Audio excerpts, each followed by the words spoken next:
Right, people, there we go. Maybe if you can be a little bit quiet during the session so we don't disturb the recording too much. So let's take a look at our table of contents here. I've given the session 2 times before to a number of people. Let's maybe stick to the same content. So the table of contents and many links that we will see tonight are covered, are all consolidated in this place here. So this, is just based on my own personal experience. I'm not like an expert in terms of theory of GPSs and maps and all that stuff. This is just like an amateur who has picked up a couple of things here and there. And we have basically been using this stuff for identifying new trails in our CPC tracks. So let's first take a look at some topology maps. So we have different, for India, we have different sources of topology maps.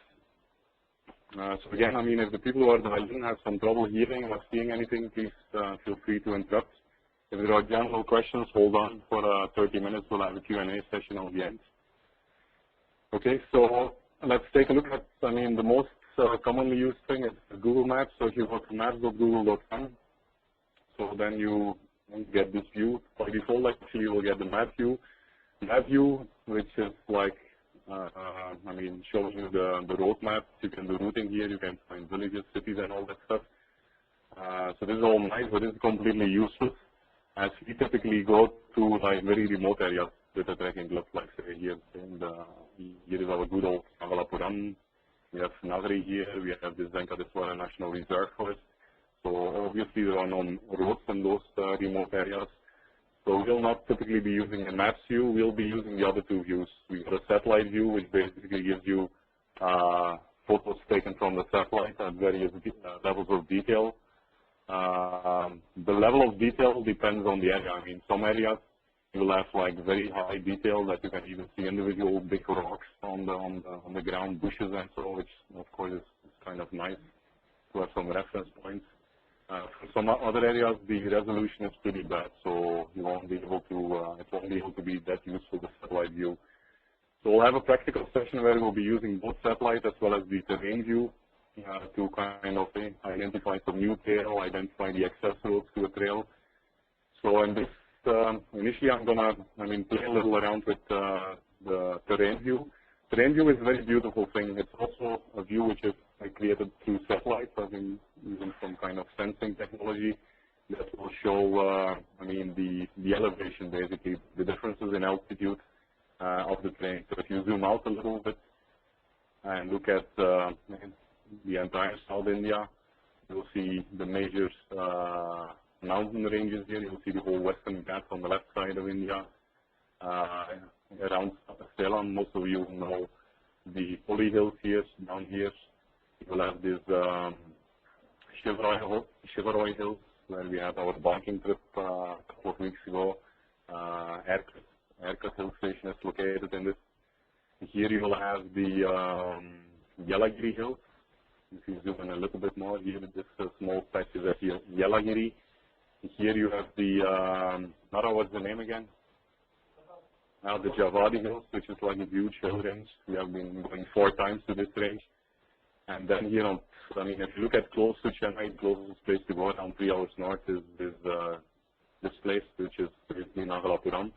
Many people might be familiar with the southern point of the city, the northern point of Nagalapuram, which is the famous Tara waterfalls, famous but also very, polluted and a lot of drunks. Groups come there, so it's not really a nice place anymore to go. With a normal group of people. So we mostly stick to the north of Nagalapuram, which is like undocumented. Not many people know it. Even to reach the base of the hills, it's like not easy to find because you have to take a lot of rural, remote roads to find the place. So Nagalapuram is like a wonderful trekking paradise. Here on top of Nagalapuram, we have this whole Nagari below Renigunta. And then on top, of course, our favorite place is Venkateswara National Reserve Forest. And then to the right of that, also part of Venkateswara National Reserve Forest, but we typically call this Venkatagiri, as we have been doing a couple of treks from the nearby Venkatagiri city. So as you can see, the terrain view is very useful. You can immediately spot all the mountain ranges in South India. And the nice thing, I mean, Google has done an excellent job here. If you start zooming into this, so maybe for this today's session, I will be mostly focusing on Venkateswara here, where we have completed around 12 treks now. So if you start zooming in, you will get more and more detail.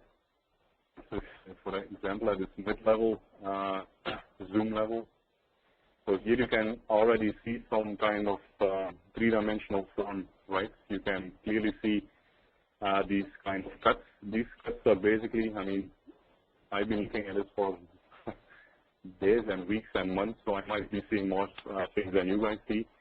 But basically, these cuts that you see, these are all basically big valleys. So in valleys, as you know, basically, this is like a fairly big place. If you look at the scale, this is like 5 kilometers. This small bar here is around 1 centimeter on my screen. If you look at Venkateswara, so I would say it's around 30 kilometers wide probably. And in terms of height, yeah, it really never stops. It goes all the way to Karapa. So it's maybe like 200 kilometers long. So if you multiply, say, 200 times 5, you have like 1,000 square kilometers, which is a huge area. So you can imagine if like rain falls on top of this.